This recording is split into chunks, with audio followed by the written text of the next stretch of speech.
साथ ही साथ इस अवसर पे मैं अपने माता और पिता को भी निश्चित रूप से स्मरण करते हुए उनको नमन करता हूं, क्योंकि कहीं ना कहीं आज मेरे व्यक्तित्व में किसी एक शख्सियत का मैं मानता हूं तो निश्चित रूप से मेरे माता पिता का संस्कार, पार्टी का विचार और कहीं ना कहीं मेरे बड़ों का मार्गदर्शन मुझे यहाँ तक पहुँचाया है और मेरे कार्यकर्ताओं का स्नेह मुझे यहाँ पर पहुँचाया है। आज के दिन मैं अपने क्षेत्र की जनता को भी प्रणाम करता हूँ, जिसने मुझे एक विधायक के रूप में चुना जरूर, पर संगठन ने मुझे जिस प्रकार से गढ़ने का काम किया, आज मैं इसी कारण से उस जनता के आशीर्वाद और पार्टी के मार्गदर्शन के कारण यहाँ तक पहुँच पाया हूँ। आज का क्षण मेरे लिए संकल्प का क्षण है। आज सिर्फ एक पद को धारण नहीं कर रहा हूँ, मैं पार्टी के इस विचार को, परंपराओं को, एक राष्ट्रवादी आंदोलन की जिम्मेदारी को स्वीकार कर रहा हूँ। और मैं इस अवसर पर साथ अपने सभी वरिष्ठ कार्यकर्ताओं को भी प्रणाम करता हूँ। साथियों, हम लोगों ने देखा है श्यामा प्रसाद मुखर्जी जी का प्रखर राष्ट्रवाद किस प्रकार से हमारे हर कार्यकर्ताओं के मन में बसा हुआ है। पंडित दीनदयाल जी के उपाध्याय के अंत्योदय और माननीय स्वर्गीय अपने सधे भारत रत्न अटल बिहारी वाजपेयी जी का सुशासन की राजनीति, आज माननीय प्रधानमंत्री जी उसको आत्मसात करते हुए विकसित भारत की परिकल्पना हम सबके सामने रखी है।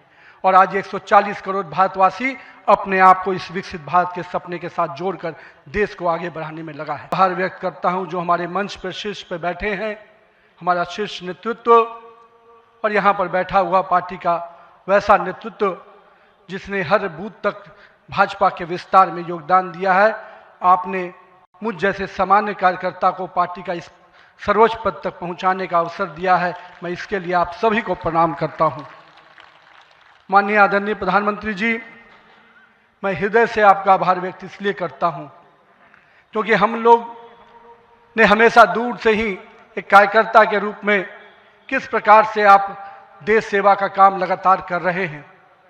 हमने हमेशा देखा कि जब पहली बार मैं गुजरात के आनंद में आपके साथ एक कार्यक्रम में शिरकत किया था, मुझे याद है मैं उस समय राष्ट्रीय महामंत्री था और मैंने कहा, जब आपको उस समय सद्भावना मिशन के कार्यक्रम में एक एक व्यक्ति को सुनते देखा और जब कार्यक्रम की समाप्ति के बाद आपने अपना ग्रीन रूम में हम लोग से जब बातचीत किया तो किस भाव से वो इतने बड़ी संख्या में गुजरात के लोग आते हैं क्यों हैं, आपने हम वहां पर बैठे हुए लोगों को समझाया कि ये व्यक्ति, ये जो इतने लोग आते हैं, ये केवल हमसे गुजरात की जो भावना जुड़ी है, जो विकास की भावना गुजरात को हमने अपने साथ जोड़ा है, इसके कारण इतने लोग आते हैं।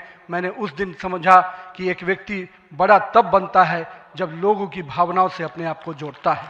और सनातन परंपराओं को, केंद्र को बचाने की लड़ाई अगर लड़नी है तो निश्चित रूप से अपने देश को सुरक्षित रखने की लड़ाई लड़नी है तो इन 5 राज्यों में हमें एक मजबूत ताकत बन के आना है। आज हमारे राष्ट्र की चेतना का उद्घोष का समय, वंदे मातरम का 150वीं वर्षगांठ मना रहे हैं। वंदे मातरम का स्मरण आते ही मन में ऊर्जा और उत्साह बढ़ जाता है।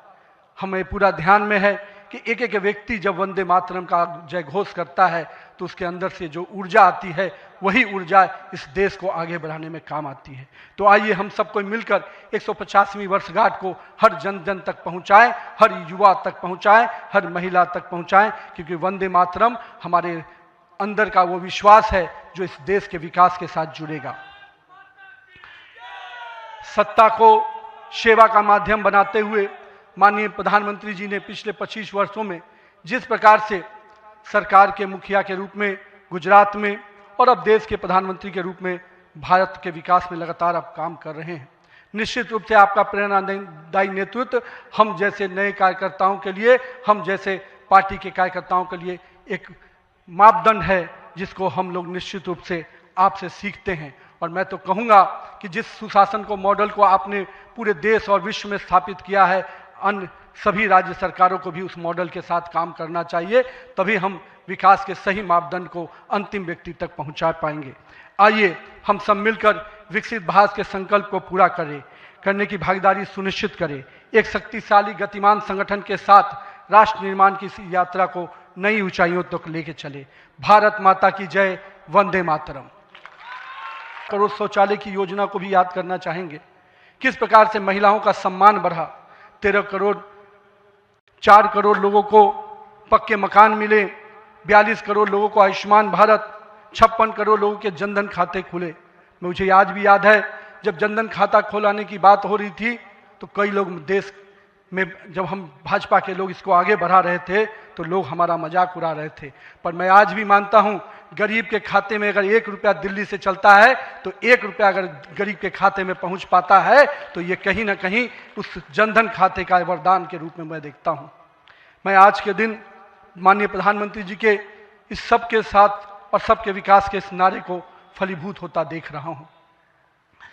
हम लोगों ने लंबे समय से कुछ नारे को, भाजपा के कार्यकर्ता, हमारे जनसंकाल के कार्यकर्ता लगातार कुछ नारे को गढ़ते थे। रामलल्ला हम आएंगे, मंदिर वहीं बनाएंगे, जहां हुए बलिदान मुखर्जी वो कश्मीर हमारा है, एक देश में 2 विधान 2 प्रधान 2 निशान नहीं चलेगा। साथियों, आज भाजपा के कार्यकर्ताओं ने वो कालखंड देखा जब अयोध्या का भव्य राम मंदिर का मार्ग प्रशस्त हुआ। आज जम्मू कश्मीर की जनता ने 370 धारा से मुक्ति का दौर देखा। आज सांस्कृतिक व राष्ट्रवाद की विचारें और मजबूत हो रही हैं। साथियों, मुझे याद है अब वो समय जब हम लोग आज श्रीनगर के लाल चौक पर तिरंगा लहराते देखते हैं तो गर्व की अनुभूति होती है। हमने वो दौर भी देखा था जब पाकिस्तान के झंडे लहरा रहे थे और दिल्ली की सरकार बैठकर मौन बैठी थी उस समय, क्योंकि वो समय हम लोगों ने युवा मोर्चा के कालखंड में काम करने का जब मौका मिला था तो हमने देखा था उस समय।